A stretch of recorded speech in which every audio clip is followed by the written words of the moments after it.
Good afternoon, everybody. Welcome to our final webinar of 2020, and what a year. In a few moments, we've got some special guests we'll be bringing onto screen for you, and we'll take you through things. And we are going to keep your attention by going to give you an insight into breakout rooms, which we've all been waiting for, and it's now there. And at the end of the webinar, we're going to pop a link into the Q&A so you can join us for a live test. So you can actually, straight after the webinar, join a live Teams meeting, and we'll pop you into a breakout room and give you a very, very quick demonstration so you can be part of your first breakout room if you've not done it. But first of all, something a little bit different this week. The majority of you who follow us on the webinars come every week, and it's great that you do, but each week we do find a different audience and people joining us, and we wanted to just make sure people have had an opportunity to reflect back on what we've achieved this year. And we're going to bring in Wayne Parks in a moment, who's the programme director, but we've also got our international guests because our audience has grown beyond the channel, so we'll be bringing some of that into you a little bit later on. First of all, I'm going to go to Wayne and ask you, why is the NEP so important to the way the frontline officers work?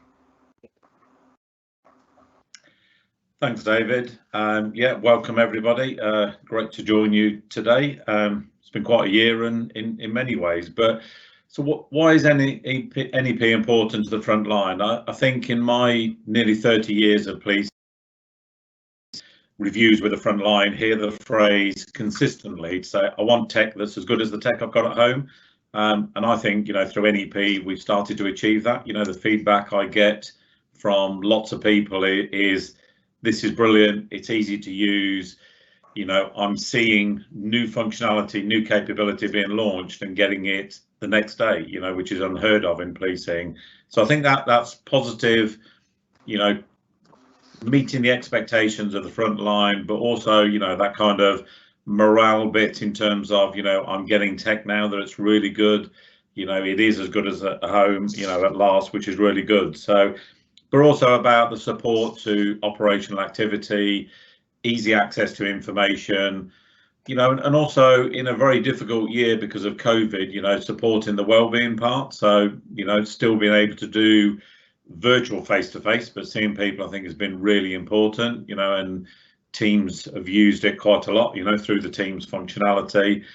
But I guess, seeing the use cases that are going on, David, the support and efficient and effective use, through the productivity tools, the diversity of use cases has been fantastic, and I think it really making a difference to operational policing.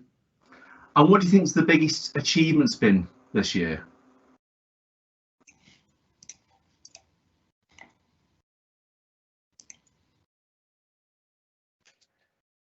Sorry, Wayne. What do you think the biggest achievement's been this year?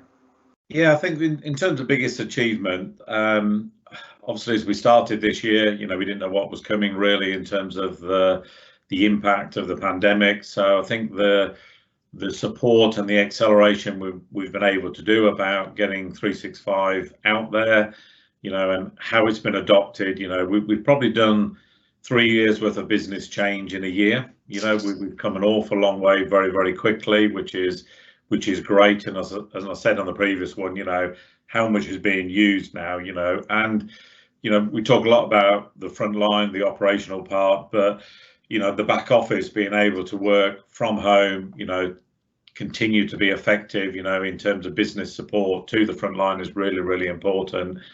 So I think that's been huge, but also the way the program have responded, I think, with the acceleration, the reset in terms of our approach. We did a midterm review, we made some substantial changes, which, paused the program for a few weeks while we implemented that, so, and I think we're seeing the benefits. I think that's really good.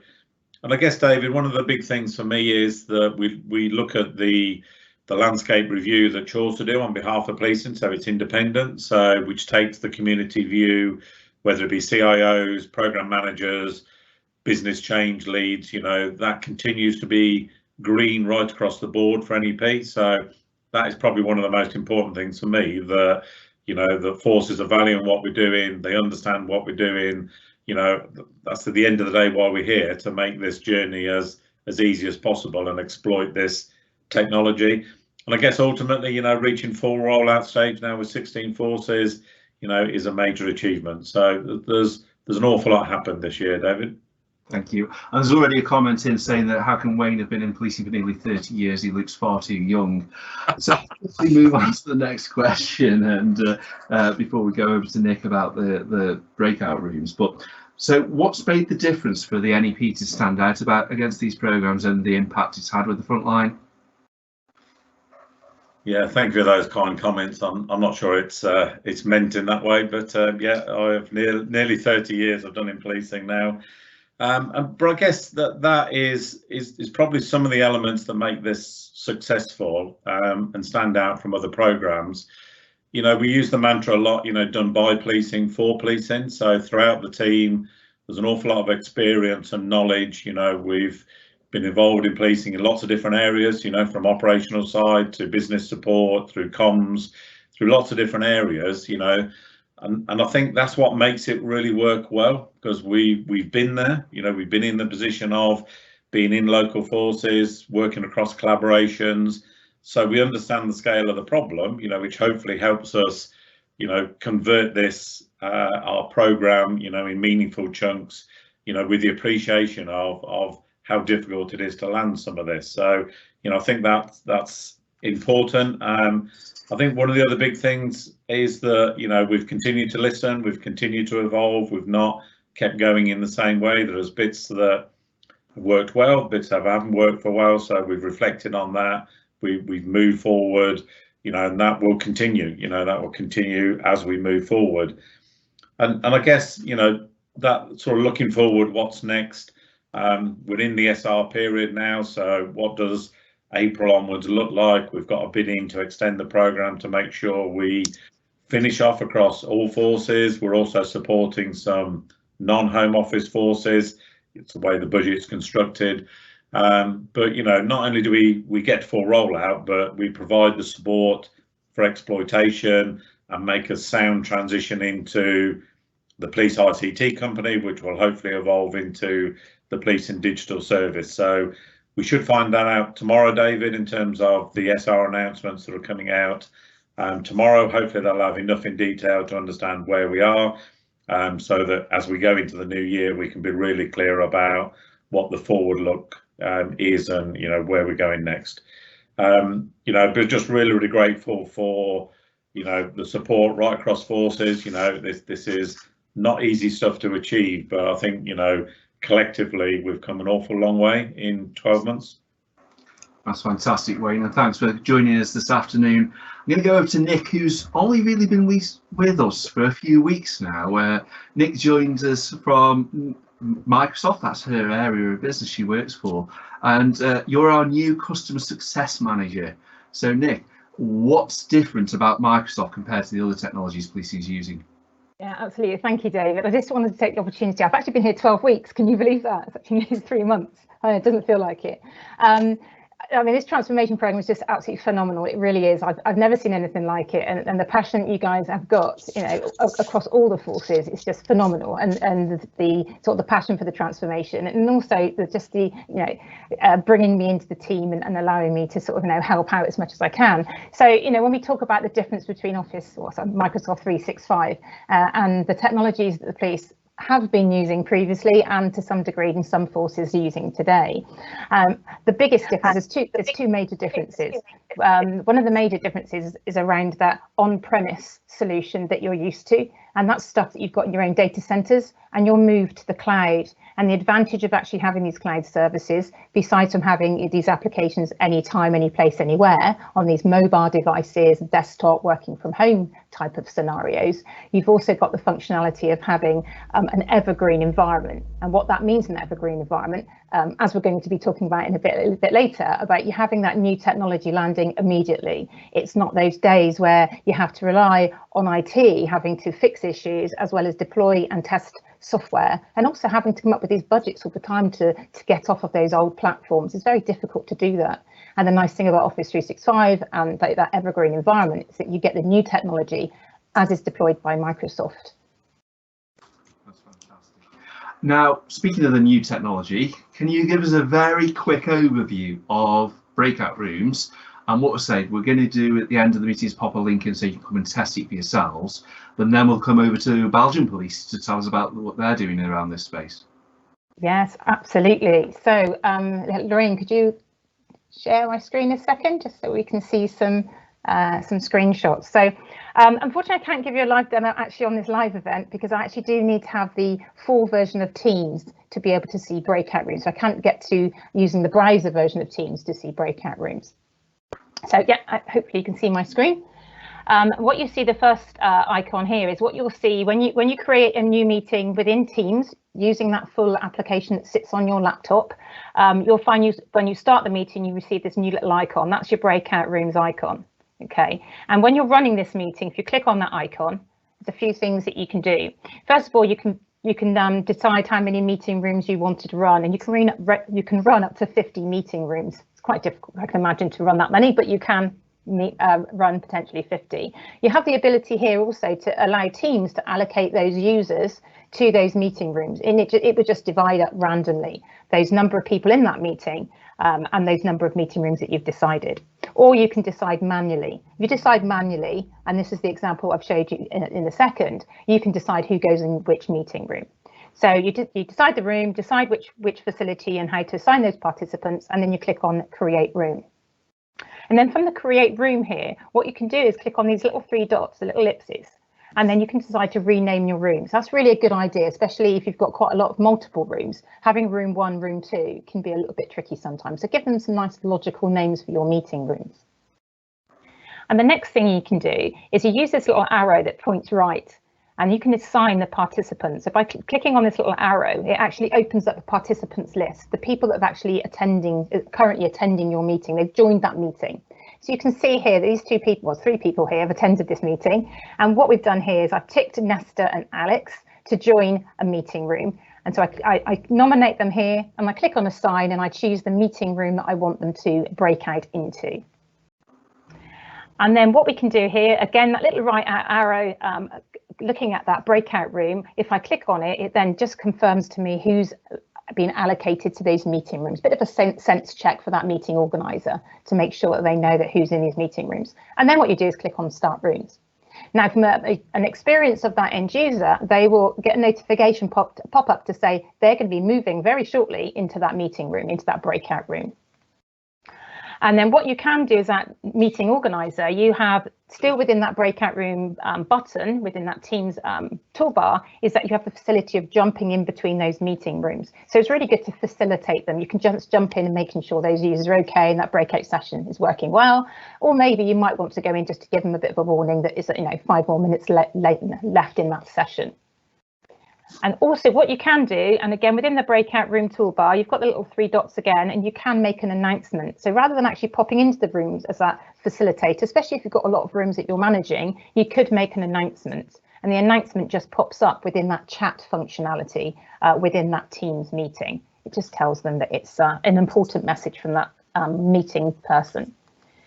And then what you can do when those meeting rooms are finished as that organizer, you can close the rooms down, and the users get a little notification pop up. When you're recording a meeting, you get a little banner coming up to say this meeting is being recorded. It's a very similar banner. It just comes up to say this meeting room is going to close. So it just gives you a couple of, I think it's a minute or something to allow it to close down. And then what happens with the content, and this is a really important conversation, because a lot of people have asked me, what happens to the conversation, that chat, and maybe some forms and maybe a recording that you have within that breakout room? What happens to that information? Does it get stored within the actual main meeting that you started? It doesn't actually. It gets stored within that personal chat. Okay, so what you need to do as a user within that breakout room, if you just have a look at your chat icon in Teams, you can see the area here, the breakout room that you joined. So the individuals will see their own individual breakout rooms. If you're the chairperson, the meeting organizer, you will see all the rooms that you created within that breakout session.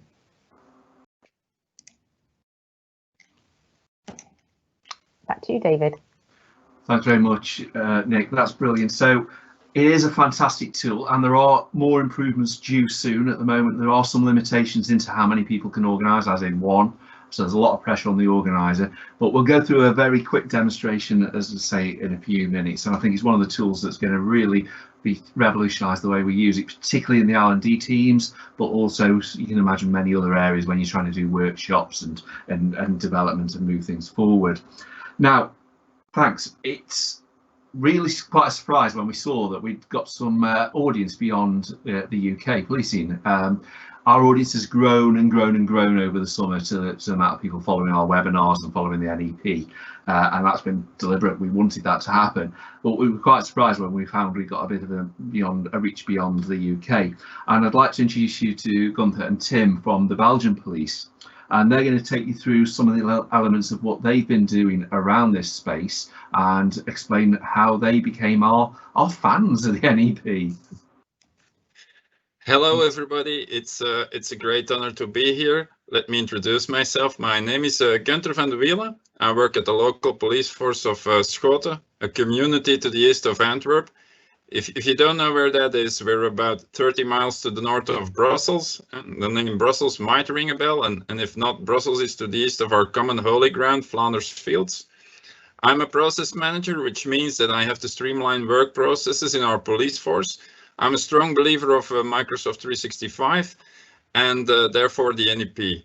Over to you, Tim. Thank you, Gunther.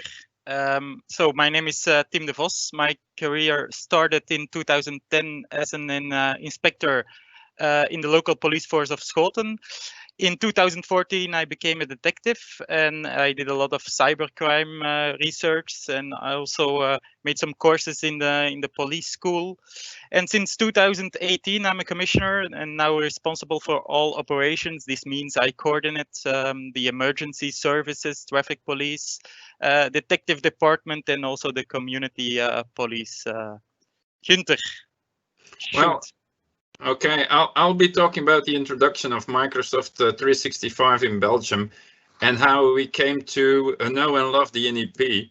And Tim will be talking about what we have built in Microsoft 365 and how that helped us in this hectic COVID crisis.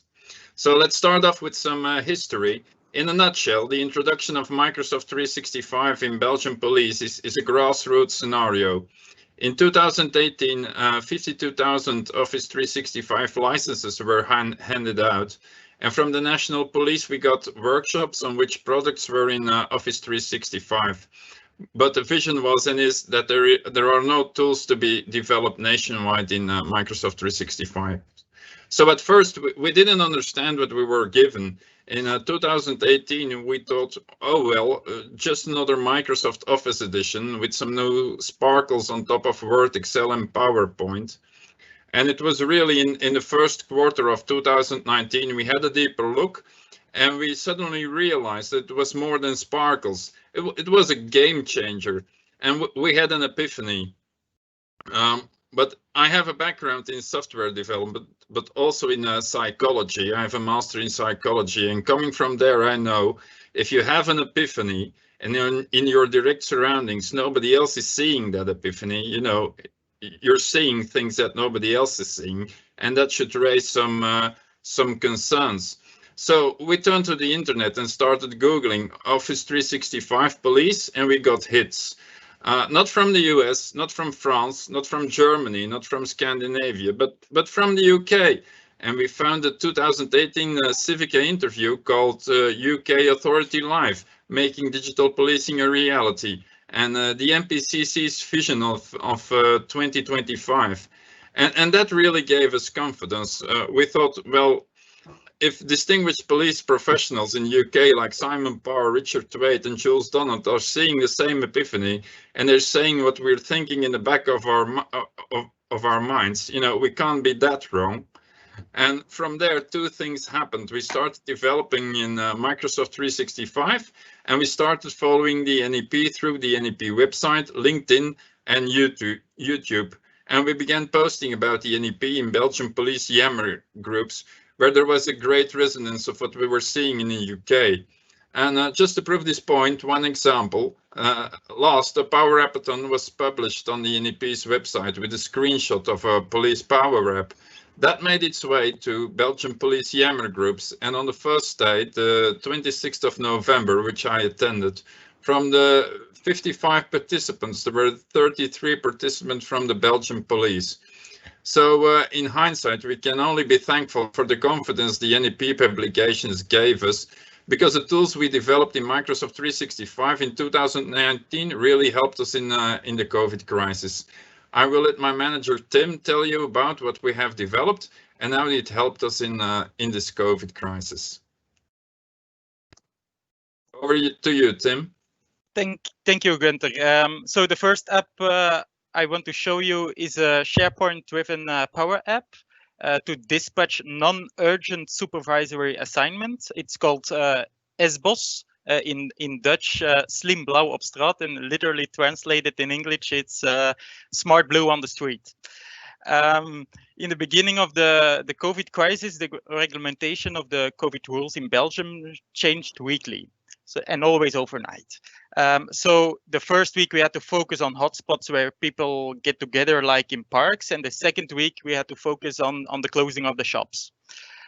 This app allows us to generate rapidly and in an agile way new points of interest or hotspots, and thereby we can manage and measure our police efforts. The patrol officers uses the app to report any problems on a particular place, but also reports when there is no problem. And after a few patrols, we can maybe decide the place is not longer a point of interest. Linked to this app, there's a Power Automate driven feedback in a Teams channel. So instantly when the patrol officer reports an assignment as executed, the Power app generates an adaptive card in a Teams channel. That post is also visible for every person in our police force. This is a transparent way, and it gives an organizational wide view of what is happening outside. The channels are organized by district, neighborhood, or phenomenon like COVID, traffic, disturbance. Traffic assignment will be posted in the traffic channel. So this is a very interesting way to for the district agents or the intendants to follow up. So as I said, pardon. As I said, this tool allows us to measure police efforts. In this example, this is an example of an interactive report we show to our government, like the mayor. Nobody really likes numbers in big Excel files, especially our mayor, but we rather like fancy graphics like this one. What you see is the result of an Excel-driven report. It's a map of our community with all points of interest, and the higher the bars, the more police patrols passed on that particular place. We also posted this in our social media. And as last but not least, Gunther developed a VR site with 360 degrees photographs of our police office. During the crisis, it was very difficult to invite new recruits from the police school into our office. So we made a virtual digital tour in our office with testimonials of colleagues, why they have to come and work with the best force in Belgium, the local police of Schoten. Voilà. Gunther, is there anything more you can add?